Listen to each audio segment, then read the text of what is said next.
Welcome back to Secret Weapons. My name is Mark Johnston, and if this is your first time here, this is a YouTube channel where we do gear demos as well as studio tips and tricks for leveling up your home recording, writing, and production game from a guitar player's standpoint.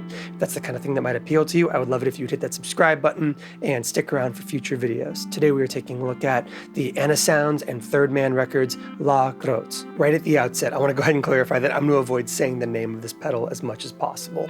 It's a great name. La Grotte is a very appropriate name for this device, being French for the cave. But as you can probably tell, I don't speak French and I do not have a single iota of French pronunciation in my body. So rather than awkwardly trying to roll some R's, which I don't even know if you do in French or not, we're just going to talk about what the device sounds like, what it does, and where it comes from. So Anasounds is an excellent pedal builder from France that I have actually gotten the chance to work with a handful of times on this channel over the years.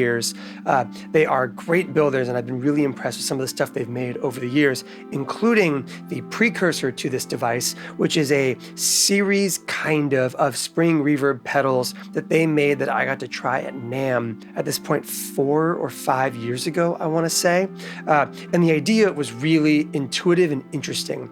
Analog spring reverb pedal where the pedal itself is a simple kind of solid state pedal knob configuration with your input and your output, and then a send and a return for 3 different spring tank sizes that you could get from them to basically choose what size, depth, and amount of chaos you wanted out of a analog on the pedalboard spring reverb. And they took everything that they kind of developed in that original line and in collaboration with Jack White and Third Man Records created this, a beautifully over-engineered version of that analog spring reverb pedal.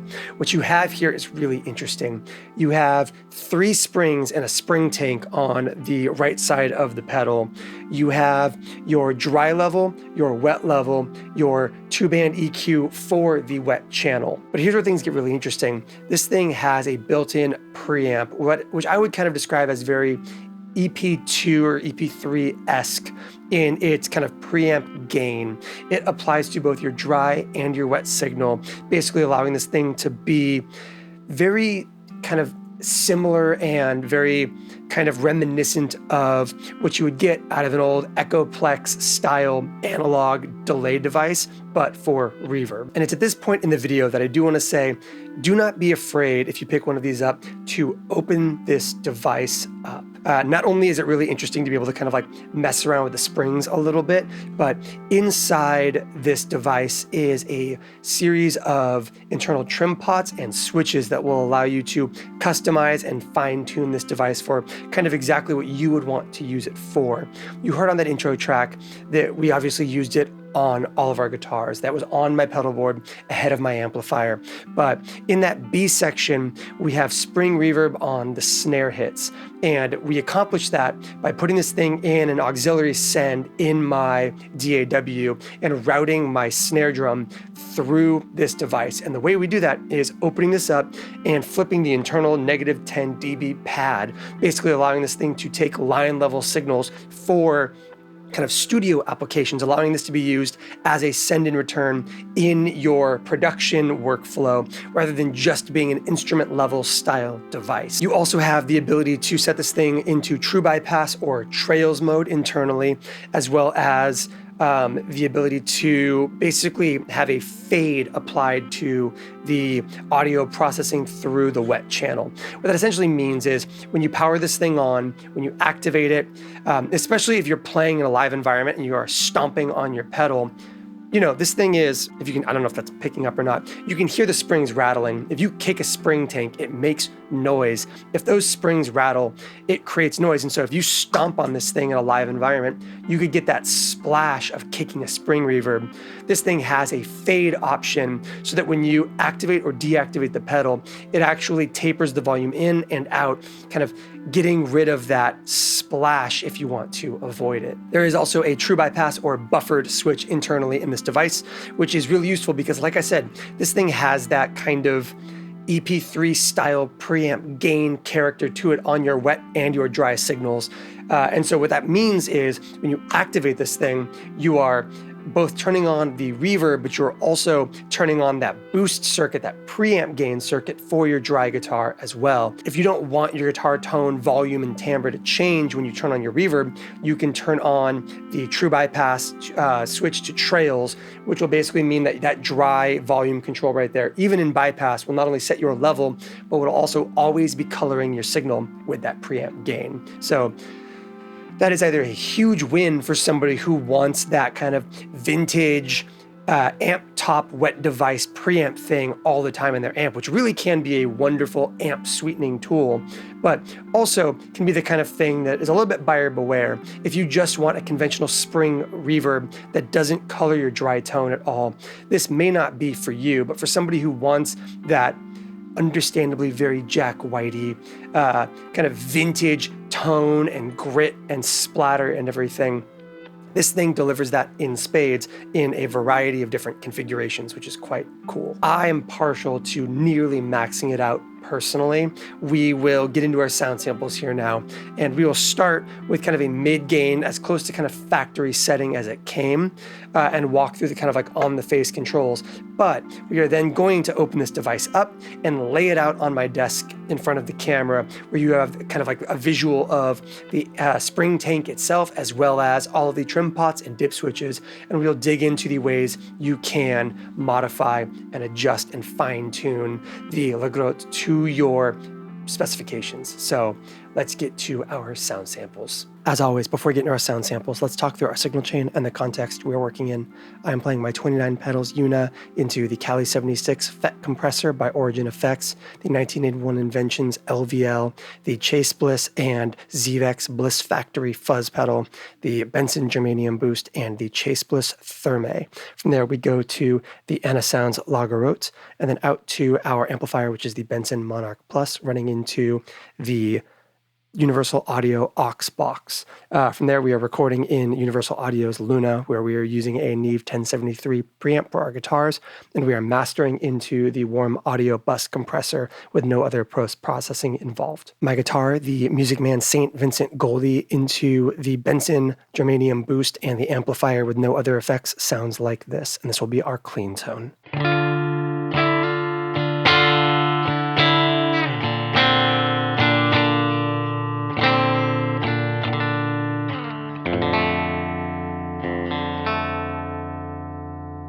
As you can see, we have our wet turned down a little bit with dry just slightly above unity. There is a fair amount of kind of like volume available in this device, allowing you to really blow up your amp if that's the kind of thing that you're into. Let's give it a listen.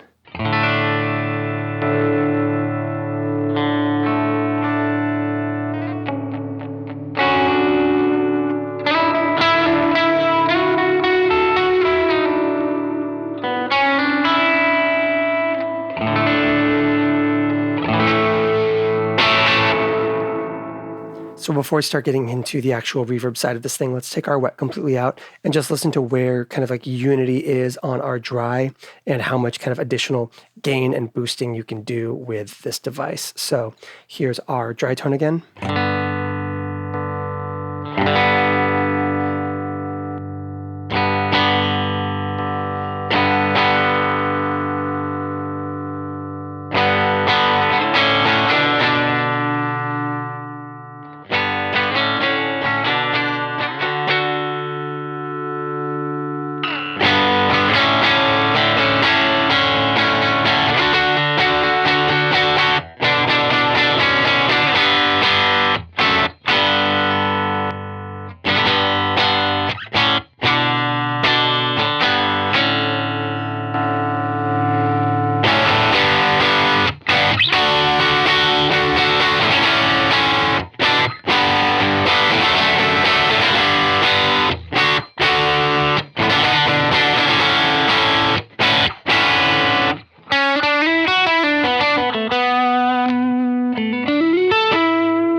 Okay, with that kind of covered, let's keep that nice and just like a slight boost to kind of compensate for that slight EQ change that it imparts into your dry tone. And let's go ahead and bring in our wet channel.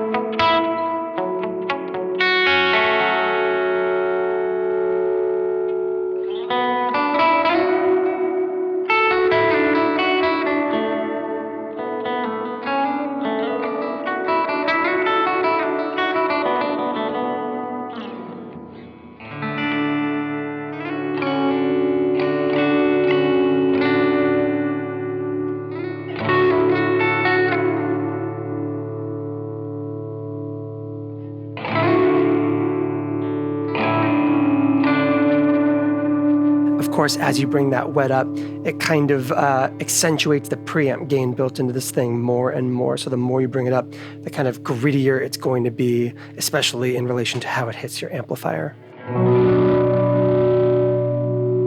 But it's also just kind of like the internal preamp gain. Like, let's take our dry tone out and start walking through that wet without it, just so you hear that we're not kind of like stacking too much into the front of our amplifier.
Okay, so before we open up the device and start kind of like fine-tuning that preamp circuit and looking at some of the other internal controls and customization in this thing, let's set it to kind of like a nice, what I would consider to be conventionally useful spring, albeit a little bit kind of extra character and grit. And let's fine-tune that with this 2-band EQ right here. Let's start by doing what I like to do with this, which is cutting some of those lows, which I think does free up a lot more headroom for the wet channel.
Okay, so we've gone ahead and just opened up the pedal and left it open for the purposes of this section of the video, because I think it's just going to be easier to understand what we're doing with it open and to give you a better sense of the signal flow of this device. So obviously we have in the main enclosure right here, the window through to what would normally be the spring tank that you can see affixed to the bottom of the pedal. And then you have a couple of switches here, as well as a couple of internal trim pots that you can make adjustments to. On our intro song, we of course had spring reverb on all the guitars, but we also had that spring reverb hit on the snare during that kind of like interlude B section or whatever.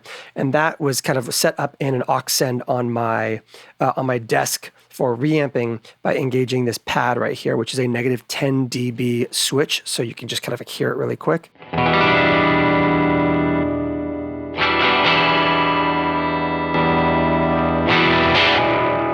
And the purpose of that is basically to take this thing from being a conventionally useful guitar pedal and instead allows you to use it as more of a studio tool for reamping, the ability to process things like vocals, bass, like I said, drum pieces and all that stuff through this device as well. Over here, you have a switch for fade in, which effectively is when you engage and disengage the pedal, whether or not the spring tank turns on immediately, which can sometimes cause a popping sound. And so the fade fades the spring tank in and out. It fades in the wet channel. So if we engage it, now, when we disengage the pedal on the back,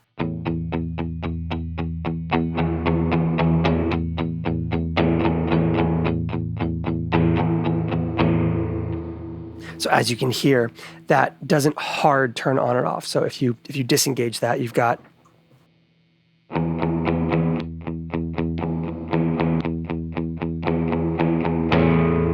so.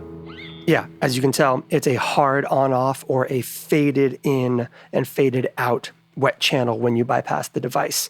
You can also control that fade time using the internal trim pot right here. So that basically allows you to kind of decide how fast or how slow that wet channel fades in and out by adjusting that trim pot with a tiny screwdriver like we have right here. And third and finally, you have your true bypass right there. And so we are currently in true bypass mode, which means when I disengage the device, it disengages everything, including the dry kind of like volume and that dry tone shaping that this thing does a little bit. If you engage that, even though we're bypassed right now,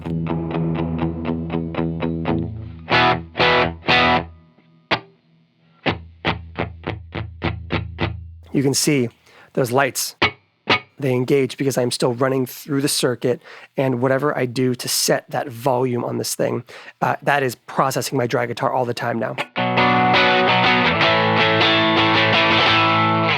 And if I turn on the pedal, so you may want that trails turned on, that buffered bypass turned on, if you are using this with the dry tone on here gained separately or gained somewhere other than your unity gain, but you don't want a volume drop or boost when you engage the pedal. Or if you just like the tonality that this thing imparts on your dry tone, setting that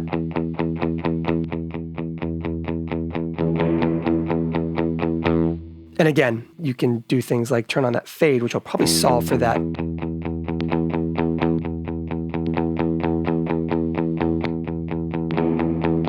As you can hear, even though we're bypassed, when I'm engaging that trails, it is ticking on the reverb as I make that adjustment. And so by engaging that fade, you can actually avoid that as well. Let's go back to true bypass.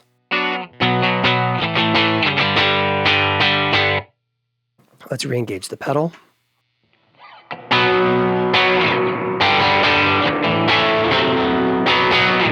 And take a look at the real reason that we went ahead and opened up this device, which is the trim pot for your preamp gain. Now, you don't need to make any adjustments to any of these things, but you might want to. I noticed that when I first started testing with this pedal, I was finding that I was, as you heard on that kind of first section of our sound samples, I was getting a lot of breakup really quickly. I was creating a lot of kind of like harsh frequency buildup in the spring tank, and that is because this thing, I kind of set it for my Mustang, which is a lower output than my St. Vincent, and then I switched over and I noticed that I was getting a little more buildup. So we've got our kind of reverb set up right now.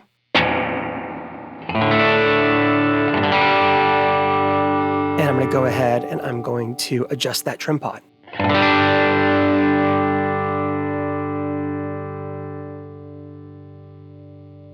Our preamp gain is now at minimum.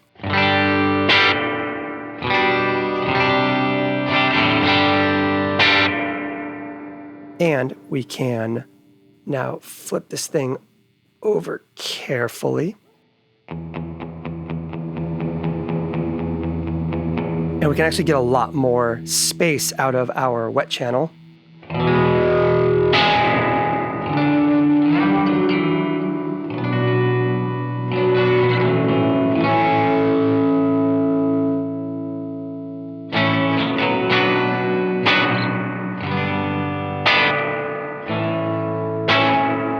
It's just a little bit softer, it's a little bit more subtle, but you also lose some presence with the lack of that preamp gain.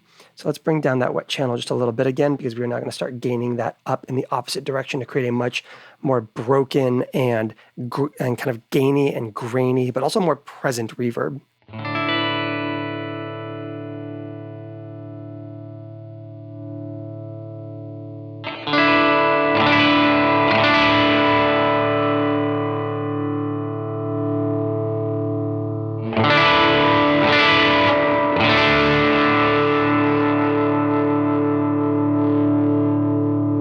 We are now at maximum.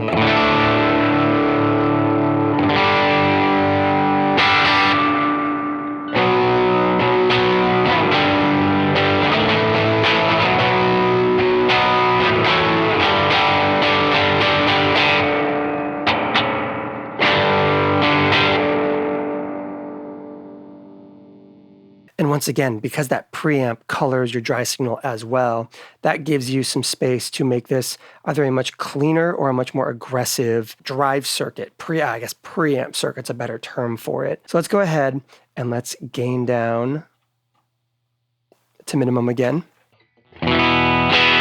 You're not hearing anything because we are bypassed. But so what I'm going to do, rather than engaging the pedal and turning the reverb tank back on, I'm just going to kick us over to our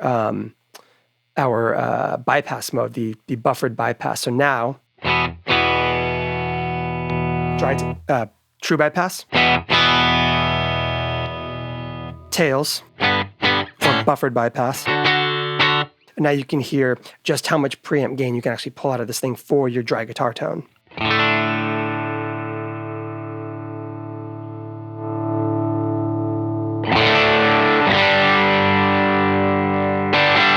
And for context, we have our dry at about just under noon.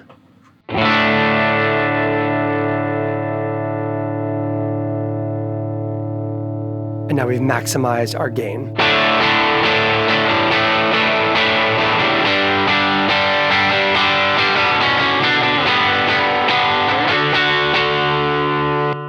And again, true bypass. Trails.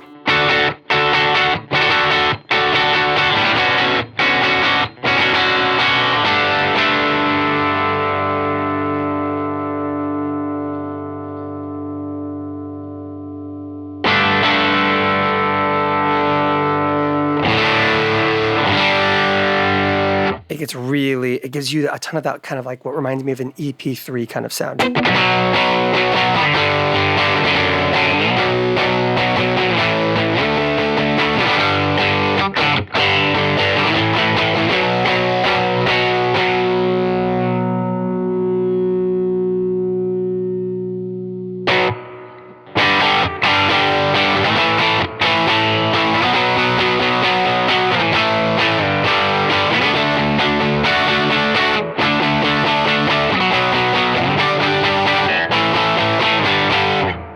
That's just a good sound.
If you made it to the end of this video, thank you so much for watching. I would love to know, what did you think of this pedal? Is this kind of something that works in your workflow? Would you rather have a more modern sound? Do you like the vintage thing that Thermae and Anasounds has put together here?